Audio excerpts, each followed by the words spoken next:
Everyone, my name is Kamia or Mia Mwongo, and for this project, I interviewed Dr. Long, who is the Vice President of Academic Affairs at Daytona State.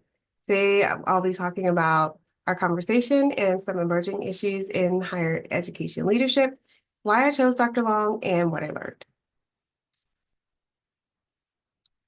I chose Dr. Long because she's very experienced in higher education leadership. She's overseeing academics, faculty, budgets, student issues, and even campus housing, and that's unusual at a community college. She's extremely innovative and has a practical approach to problem solving, which is something I greatly admire. And she has 20 plus years in higher education leadership, and she's worked at several institutions, which gives her a lot of perspective.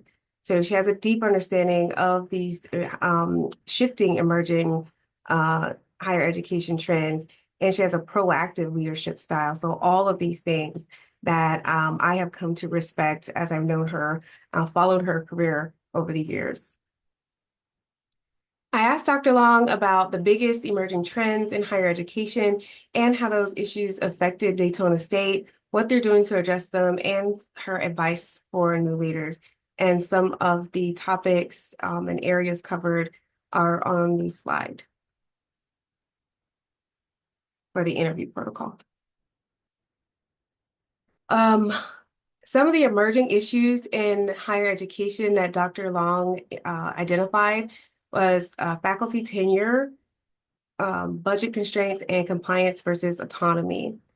For faculty tenure, there's been an ongoing conversation about full-time faculty and adjunct faculty, and it goes hand in hand with those budget constraints and that over-reliance on adjunct faculty, not being able to convert those to full-time faculty lines. And then, we talked about a few of those key issues and complying with state rules and balancing state mandates with the faculty teaching autonomy. So things like,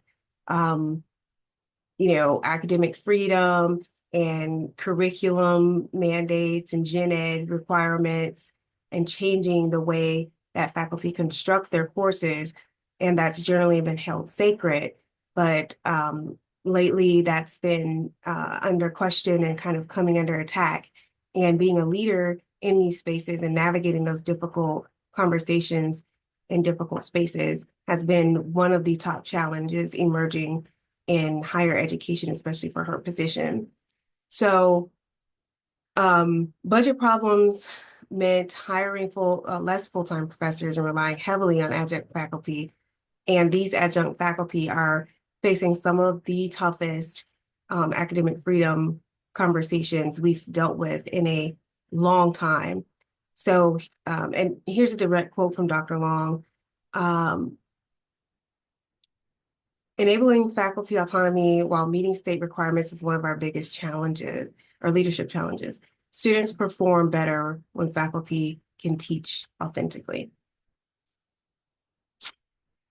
We talked about how academic affairs leaders are changing. Traditionally, these roles are pretty bureaucratic and slow to respond, but now more leaders are coming in from business or workforce backgrounds, and they're making higher ed institutions faster and more responsive to workforce needs. And Dr. Long said, leaders from workforce backgrounds are reshaping academic affairs, forcing us to think faster and be more agile.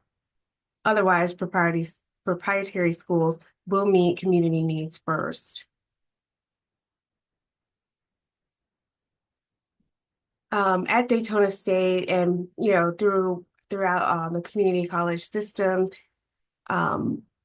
generally, community colleges or state colleges are supporting students who are underserved by traditional education.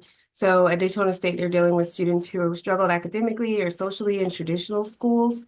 And there's adapting public opinion and narratives, pushing apprenticeships and trades over degrees. So Dr. Long pointed out how the national conversation is making their work even harder since many students and parents are now questioning the value of degrees. um, and responding to affordability challenges through innovative programs and housing, offering housing and offering baccalaureate degrees has been one way to adapt. Dr. Long shared some of her experience and wisdom through this. She says, our role is to shore up student inadequacies, academic, social, or athletic, and prepare them to succeed.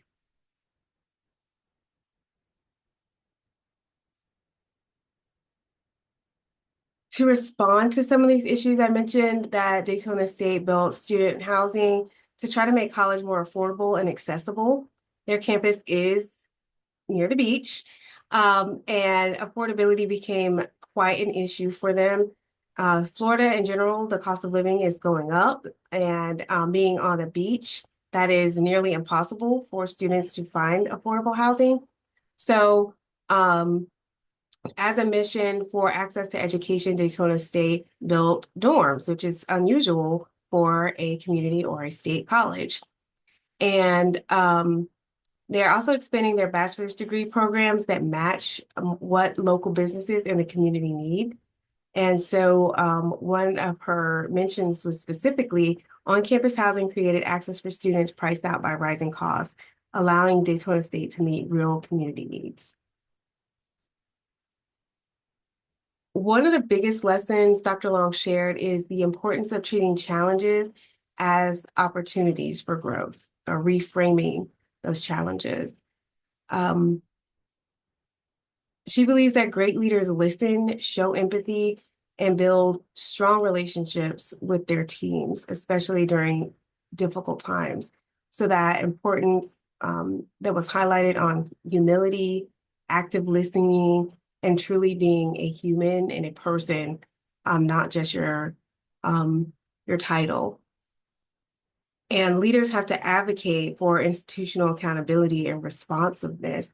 If we don't police ourselves, then we will be policed, essentially. And she emphasized all this by saying leadership means waking people up to reality, creating awareness of student needs, but also driving meaningful action. So her advice for inspiring leaders was truly insightful. She shared great advice to stay, build, and offer.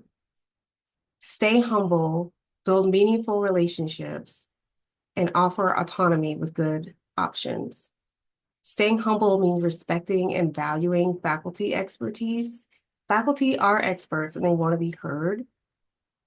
Building meaningful relationships is to personalize interactions and connect just beyond the professional roles and the title and doing the day-to-day work.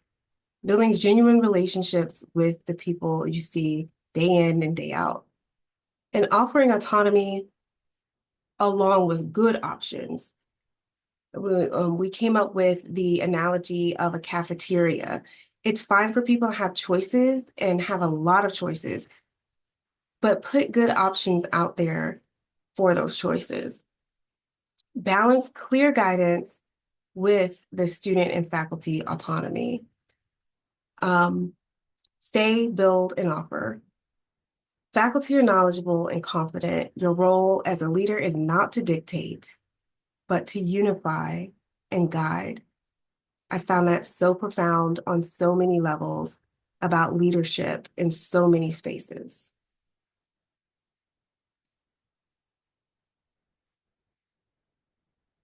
So I learned from Dr. Long that leadership today is about flexibility, innovation, and responding quickly to real-world needs.